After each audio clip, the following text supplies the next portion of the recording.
ओम शांति। ऐसी महिमा कोई मनुष्य की नहीं होती है। गीत में सुना ना कि त्वमेव माताश्च पिता त्वमेव, अर्थात तुम माता पिता बंधु सखा सब तुम हो। तो ये कोई मनुष्य की महिमा नहीं है।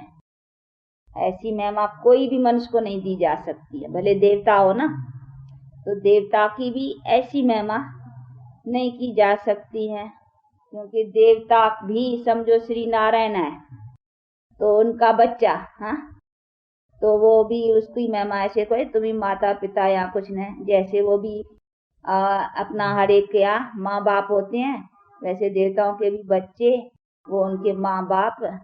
परंतु इस किस्म की महिमा एक ही परमात्मा की है। कोई भी देवता की भी या कोई मनुष्य की भी ये महिमा नहीं की जा सकती है।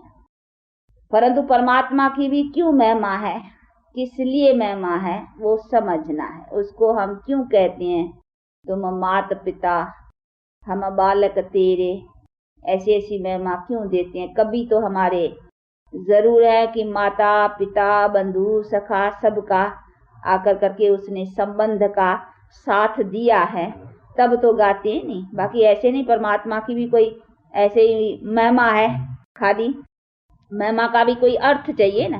बिना अर्थ से तो मतलब गाते रहे और बोलते रहे, कोई मीनिंग नहीं हो, तो उसमें भी कोई रहस्य तो रहा ही नहीं। तो जो भी हम परमात्मा की महिमा भी गाते हैं, तो ये भी हमें मालूम होना चाहिए कि उसकी महिमा किस आधार पर है। कोई मनुष्य की भी महिमा होती है तो भी भाई गांधी है, उसकी महिमा है, भाई क्यों है, उसने ऐसा अच्छा काम किया कि भाई ब्रिटिश गवर्नमेंट से ये भारत को स्वतंत्र बनाया, तो अच्छा काम किया जनता के लिए, भारत के लिए, तो चलो भैया उसकी तभी ऐसी महिमा है। नेहरू था, फलाना था, जिसने भी जो जो काम किए। इसी तरह से परमात्मा की भी जो हम महिमा गाते हैं, तो उनका भी तो हमें ज्ञान होना चाहिए कि उसकी महिमा किस आधार पे है, उसने हमारे लिए क्या किया है। जरूर हमारे लिए कुछ किया हो तब तो हम उसकी भी महिमा गाएं।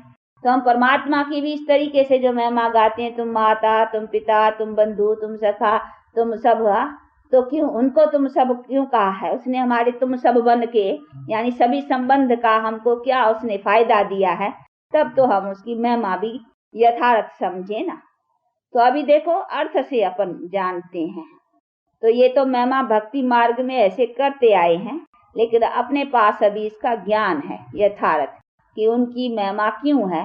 क्योंकि उसने आकर कर करके अभी इस टाइम पर, ये जो प्रेजेंट टाइम है, जिसको ही कहा जाता है कलयुगी दुनिया के अंत का समय, और सतयुगी नई दुनिया के आदि का समय, जिसको संगम का टाइम कहा जाता है, तो उसी टाइम पर आकर करके उसने हम आत्माओं, मनुष्य आत्माओं को ये सहारा दिया है दुख के टाइम पर।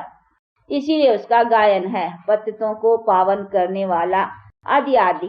तो उसने आकर करके प्रैक्टिकल में ये सहारा दिया है, तब कहते हैं तू सबका माता पिता बंधु सखा सबका तू एक सहारा।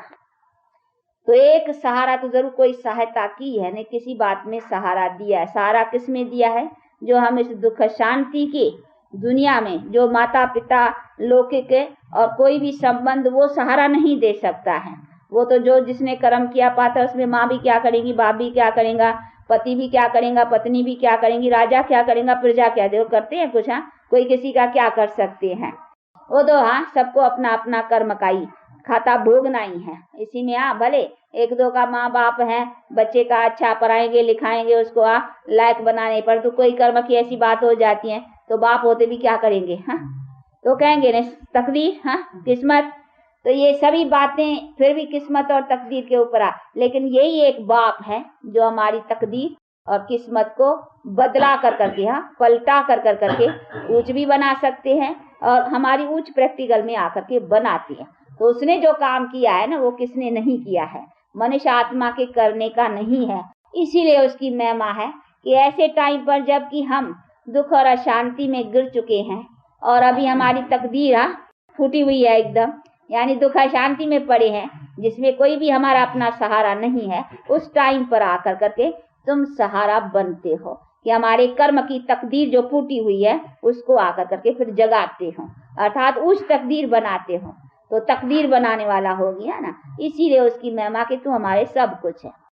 माता पिता ये सभी रिलेशंस जो है वो सभी रिलेशन सभी तुम्हारे से हमको सभी रिलेशंस का सहारा पूरा मिलता है, इसीलिए उसका गायन है। तो उनका गायन भी किसी कर्तव्य और किस हमारे से रिलेशन निभाने के ऊपर है, बाकी ऐसे ही मुफ्त में नहीं है। ऐसे ही उसकी महिमा करते रहे, यहाँ गाते रहे तो कोई अर्थ है। अर्थ भी कैसे हैं, उसने कभी हमारा आकर के ऐसा कर्तव्य किया है, वो बैठ के समझाते हैं कि ऐसे टाइम पर जैसे अभी आया हुआ हूँ तो ये मैं आकर के जो कर्तव्य किया उसकी यादगार है। फिर अभी मेरा टाइम आया हुआ है, मैं फिर आया। ये कहा है कि जब जब ऐसा टाइम होता है तब तब मैं आता हूँ। तो कोई कर्तव्य का संबंध रहा ना, देखो अभी वो संबंध प्रैक्टिकल में हम लेते भी हैं, उसका जानते भी हैं, और फिर इसी सभी अर्थ बातों के अर्थ को भी अभी समझते हैं। तो बाप बैठ कर करके इन्हीं का ही अर्थ बाप बैठ करके समझाए। तो जो भक्ति मार्ग में तुम मुझे गाते आए हो तो खाली बिना अर्थ के गाते हो, अभी प्रैक्टिकल में आते भी हो और प्रैक्टिकल में इस बातों को जानते भी हो। तो अभी देखो हम जानते भी हैं कि भक्ति मार्ग में भी प्रैक्टिस जो हम गाते आए उनका अर्थ क्या था वो भी जानते हैं, और अभी प्रैक्टिकल में फिर उसके संबंध में भी आते हैं। तो वो हमारे बाप भी और टीचर भी और सतगुरु भी, हाँ, और वही धर्मराज भी है। हाँ, वही जानते नहीं, वही तो हमारे जो भी कुछ पाप कर्म है उनकी सजा आदि का भी अथॉरिटी तो वही है ना। भले करण करावन हार है, जैसे विनाश शंकर द्वारा, स्थापना ब्रह्मा द्वारा, पालना विष्णु के द्वारा, ये सभी है करण करावन हार है। इसी तरह धर्मराज के द्वारा सजाए, परंतु अथॉरिटी तो वही है ना। तो अथॉरिटी तो उसको ही कहेंगे कि वही एक अथॉरिटी है जो हमारे सभी बातों के अथॉरिटी वाला उनको ही है। तो इसीलिए कहते हैं मैं वो अथॉरिटी अभी स्वयं आकर के तुम्हारा बाप भी बनता हूँ और टीचर अभी शिक्षा दे करके ये देखो शिक्षक भी बनता हूँ। मैंने कॉलेज अथवा स्कूल यूनिवर्सिटी को ये खोला है इस नॉलेज के लिए, तो मैं टीचर भी हो गया ना इस विद्या के देने वाला।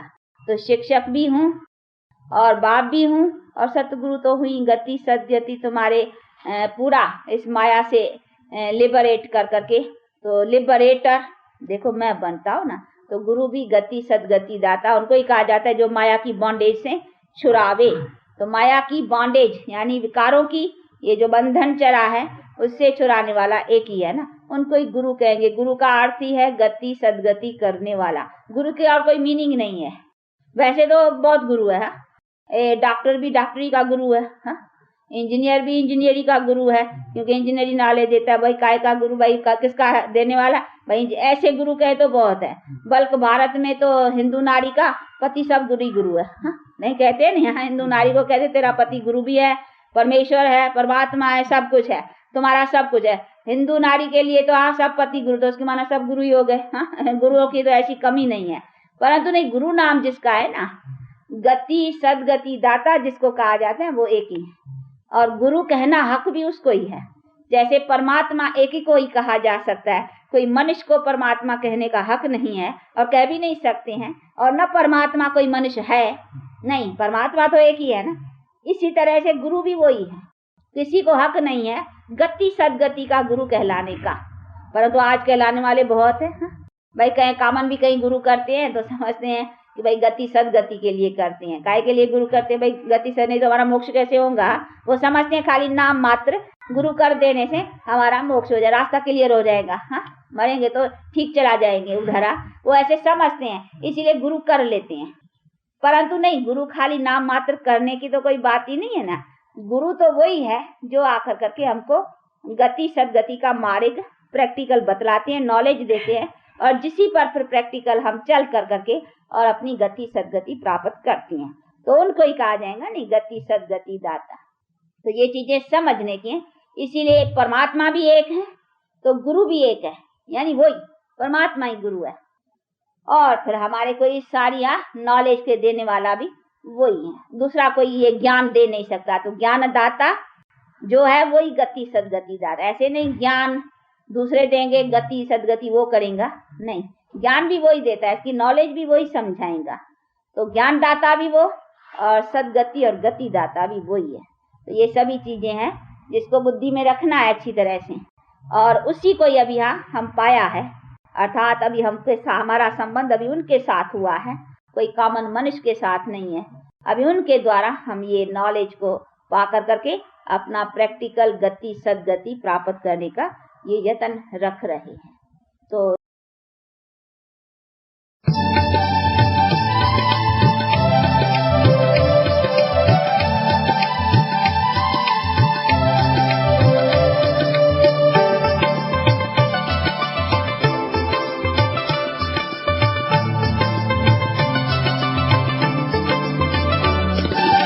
ऐसी बजाई ज्ञान की वीणा झूम रहा संसार, ऐसी बजाई ज्ञान की वीणा झूम रहा संसार। जिसे भी देखो वो करता है जगदम्बा से प्यार। तुम्ही हो माँ जगदम्बा, वो सबकी प्यारी माँ।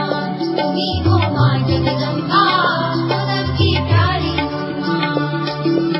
ऐसी बजाई ज्ञान की वीणा झूम रहा संसार, ऐसी बजाई ज्ञान की वीणा झूम रहा संसार। जिसे भी देखो वो करता है जगदम्बा से प्यार। तुम्ही हो माँ जगदम्बा, वो सबकी प्यारी माँ। तुम्ही हो माँ जगदम्बा, वो सबकी प्यारी माँ।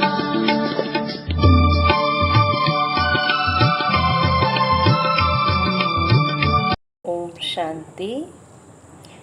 ब्रह्मा कुमारी दादी निर्मल शांता जी, जो ईश्वरीय विश्वविद्यालय की संयुक्त प्रशासिका थीं और ईश्वरीय विश्वविद्यालय के ईस्टर्न जोन की सेवा शाखाओं की इंचार्ज थे, जिन्होंने कुछ समय पहले अपनी नश्वर देह का त्याग कर दिया।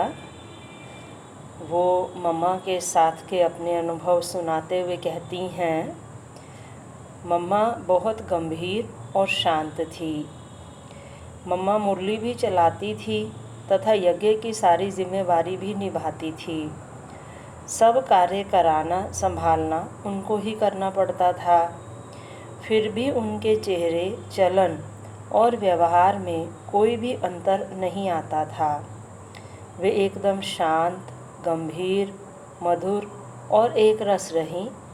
उदाहरणार्थ, जब यज्ञ में बेगरी पार्ट आया, कई बार खाने के लिए किसी को कुछ भी नहीं मिला तो कईयों के चेहरे फीके निस्तेज होते थे, लेकिन मम्मा को खाना मिले ना मिले, उनके चेहरे पर सदा मुस्कान, निश्चिंतता, धैर्यता और बाबा पर अचल विश्वास छलकता था।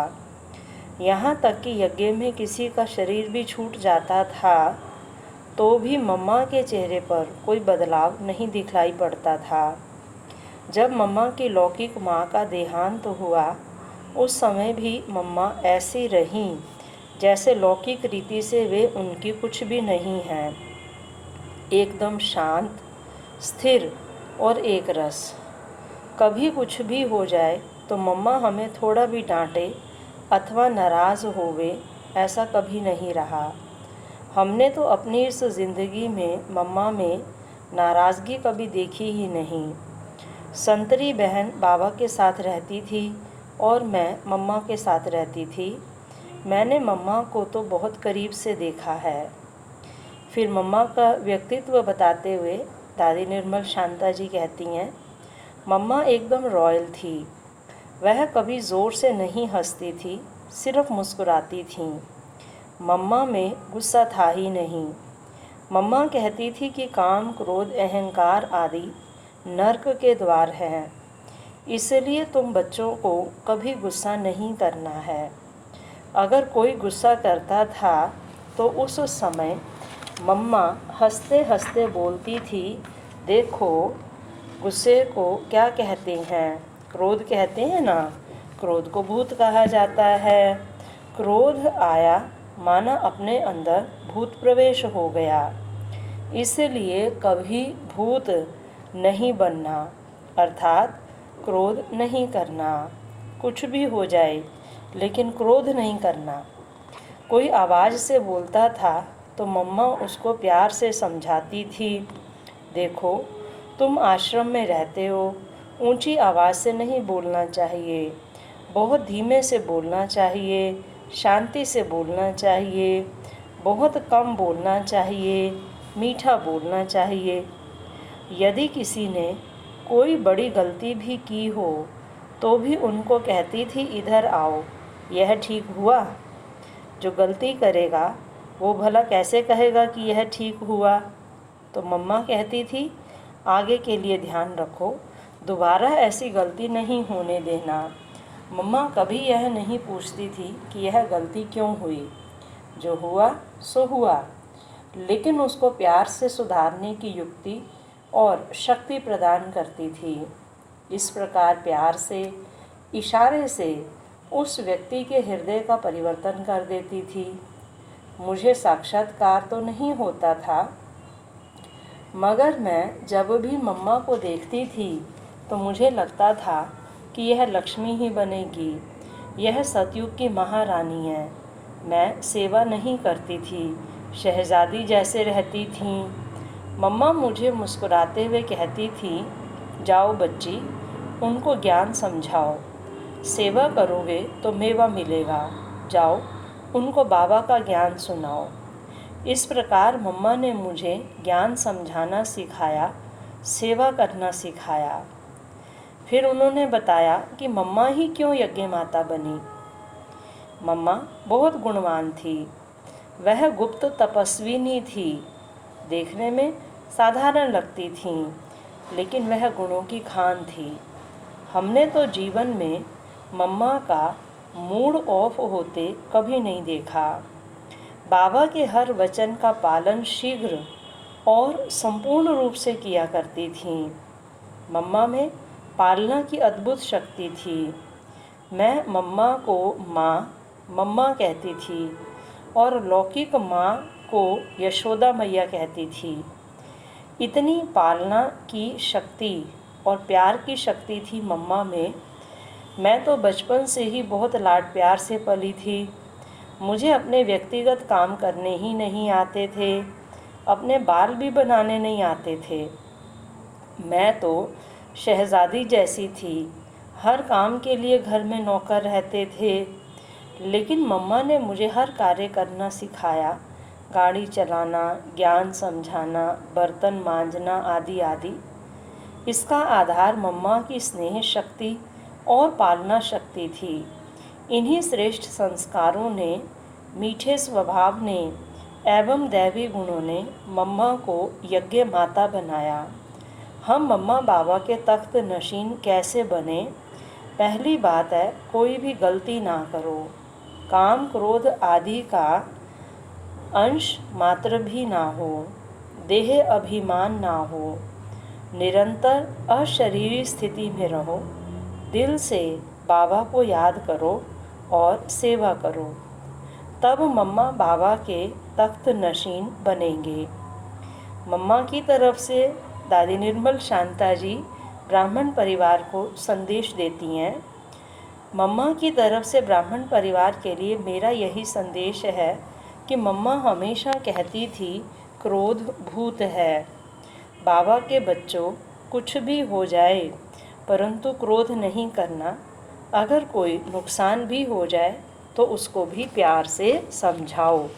ये था दादी निर्मल शांता जी का मम्मा के साथ का अनुभव। दादी निर्मल शांता जी ब्रह्मा बाबा की लौकिक में बेटी थीं, तो बाबा ने उनको बचपन से लौकिक में भी शहजादियों की तरह ही पाला था, लेकिन यज्ञ में आकर के उन्होंने यज्ञ का हर कार्य किया, हर सेवा की। कभी भी इस अभिमान में नहीं कि मैं तो इनकी बाबा की लौकिक में बेटी हूँ या कुछ इस प्रकार का। तो हमारे जो भी वरिष्ठ हैं, हम अपने सभी वरिष्ठ दादियों से, भाइयों से ये प्रेरणा लेते हैं और अपने जीवन में हमेशा निरहंकारिता का गुण धारण करते हुए चलते हैं। ओम शांति।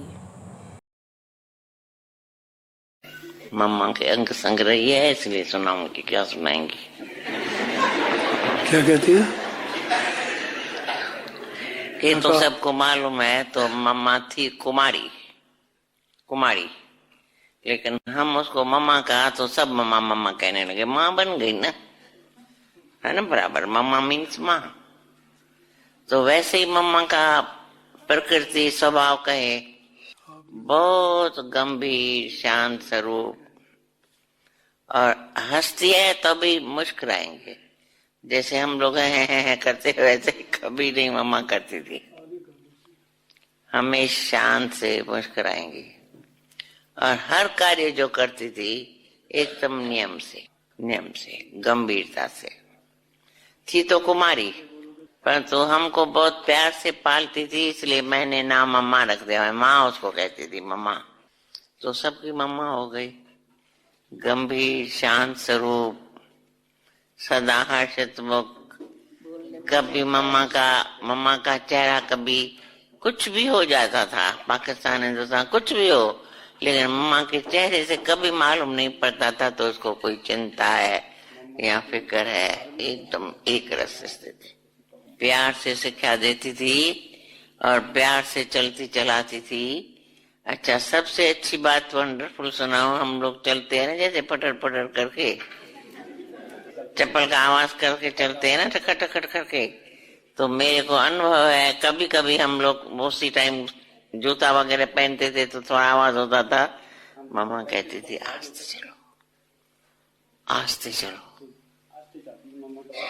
आवाज नहीं करो, आस्ते चलो। तो हम जानबूझ के कभी कभी धीरे धीरे चलने लगते। कहती मैं ऐसे तो ही कहती हूँ धीरे धीरे चलो, चलो ठीक, परंतु फटर फटर करके आवाज नहीं।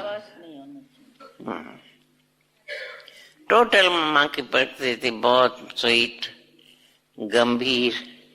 कुछ भी इधर उधर कुछ नुकसान वगैरह कोई मरे जिए तो मम्मा हमेशा हम लोगों को कहती थी तो हमेशा चेहरा एक रस रखो, ऐसे नहीं कुछ मिले तो है करके हंसो, और ऐसा भी नहीं कोई दुख की बात हो जाए करो, नहीं, एक रस। न रोना है, और मम्मा को जैसे हम लोग कभी कभी हंसते हैं ना ऐसे करते हैं ना, मम्मा को ये अच्छा नहीं लगता, कभी नहीं ऐसे करती थी। मुस्कुराओ, देवताएं मुस्कुराते रहेंगे। हाँ, और प्रश्न पूछेंगे, पूछे। ये तो बाद में स्थिति बनी या शुरू से ऐसी थी? ये जो मामा की स्थिति थी गंभीर, हाँ, और जो जीवन में उतार चढ़ाव आए उसमें भी एक रस रहे, एक रस एकदम। तो वो शुरू से थी या आगे पुरुषार्थ करते करते हुई? नहीं, मम्मा की प्रकृति स्वभाव ऐसा था, नेचुरल, शुरू से नेचुरल था। हाँ, शुरू से। तो फिर वो भले कन्याकुमारी होते हुए भी हर कार्य जो करती थी ना वो बहुत, हम तो आपको क्या बताएं। तो इसलिए मम्मा को कभी बाबा, कई बार बाबा भी कहता था बच्चे जैसी मम्मा है, गंभीर, हर्षित मुख, एक रस अवस्था, कुछ भी हो जाएगा। मैं नहीं समझती हूँ कभी मम्मा के चेहरे पर हमें ऐसे ऐसे कैसे मुंह डाप देखी होगी। यहाँ तो छोटी मोटी बात होती है तो ऐसे होता है। लेकिन प्रदादी जी से निवेदन है हाँ? कि प्राप्ति तो पुरुषार्थ से होती है, तो ये दैवी गुण उनमें बिना पुरुषार्थ के कैसे हो गए? पुरुषार्थ, बिना पुरुषार्थ के नहीं, लेकिन हाँ, बिना पुरुषार्थ तो हर बात का करना पड़ता है ना। लेकिन जैसे ना किसी का स्वभाव ऐसा होता है और किसी का ऐसा होता है, कुछ खुशी की बात होंगी तो हंसेंगे, और कोई दुख की बात होंगी तो ये करेंगे, मूड खराब करेंगे। नेचुरल, मम्मा की नेचुरल प्रकृति ऐसी थी जो कभी भी हम लोगों ने ऐसे नहीं देखा तो मम्मा की आज मूड खराब है, मुख से निकलेगा ही नहीं, कुछ भी हो जाता था।